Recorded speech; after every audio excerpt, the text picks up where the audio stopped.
মানুষটার সাথে আমার পারিবারিকভাবেই বিয়ে হয়েছিল।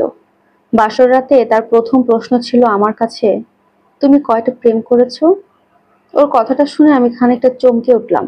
একদম অবাক হয়ে তাকিয়ে রইলাম। বারবার একই প্রশ্ন করছে, তুমি কয়টা প্রেম করেছো, বলছো না কেন? কিছু সময় পরে তাকে উত্তর দিয়ে দিলাম, আমি একটাও প্রেম করিনি। এই কথাটা বলার পর তার মুখে যে হাসিটা আমি দেখলাম, সেটা বলার মতো না। একদম ছোট্ট বাচ্চার মতো খুশিতে খুব নাচানাচি করছিল আর বলছিল, খুব ভালো হয়েছে, তুমি একটাও প্রেম করোনি, তোমার সব ভালোবাসা জমা আছে আমার জন্য, এখন থেকে তুমি শুধু আমাকে ভালোবাসবে। একটা কথা কিন্তু খুব ভালো করে মনে রেখো, আমি ছাড়া যদি অন্য কোনো পুরুষের সাথে তুমি কথা বলো বা হাসাহাসি করো, তাহলে কিন্তু তোমার ঠ্যাং ভেঙে ঘরের মধ্যে আটকে রেখে দেব, বুঝতে পেরেছো?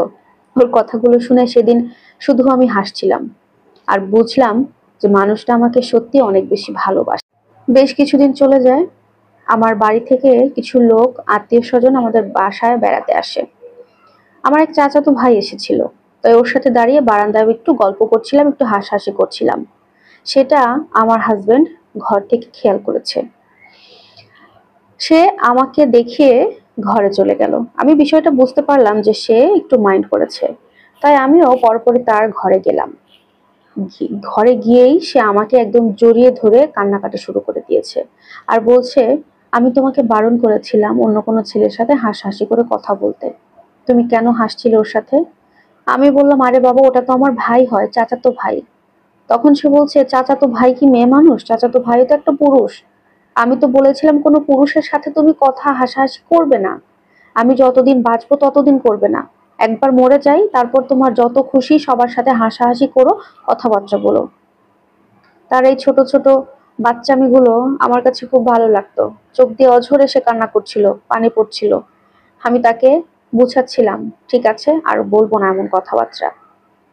সে কান্নাকাটি করতেছিল, এর মধ্যে তাকে আমি জানিয়ে দিলাম, আপনি তো বাবা হতে চলেছেন। এই কথাটা শোনা মাত্র মুহূর্তের মধ্যে সে এতটা খুশি হলো, সে পুরো বাসায় আমাকে কোলে করে নিয়ে ঘুরিয়েছে আর সবাইকে খবরটা দিয়েছে। সত্যি এতটা ভালো একটা সংসার পাবো আমি কল্পনাও করিনি, যে এত ভালো একটা স্বামী আমি পাবো। এভাবে দেখতে দেখতে আমাদের 6 মাস চলে যায়। প্রেগন্যান্সির 6 মাসের সময় হঠাৎ করে আমার হাজবেন্ডের ক্যান্সার ধরা পড়ে। যে খবরটা পাওয়ার পরে পুরো বাসায় প্রত্যেকটা সদস্যের একদম মাথা ঘুরে যাওয়ার মতো, কারণ ও এত ভালো মানুষ, ওর এরকম একটা অসুখ হয়েছে আমরা কেউ বুঝতেই পারিনি কিছু, এমন কেউ নিজেও বুঝতে পারিনি। এবং অনেক পরীক্ষা নিরীক্ষা করার পরে ডাক্তার বলেছে ওর ক্যান্সার হয়েছে আরো 2-3 বছর আগে, কিন্তু কোনোভাবেই আমরা বুঝতে পারিনি। এখন ওর একদম শেষ পর্যায়ে চলে এসেছে, ওর হাতে খুব একটা বেশি সময়। কথাটা শোনার পর থেকে আমার আর কোনো কিছুতেই ভালো লাগে না।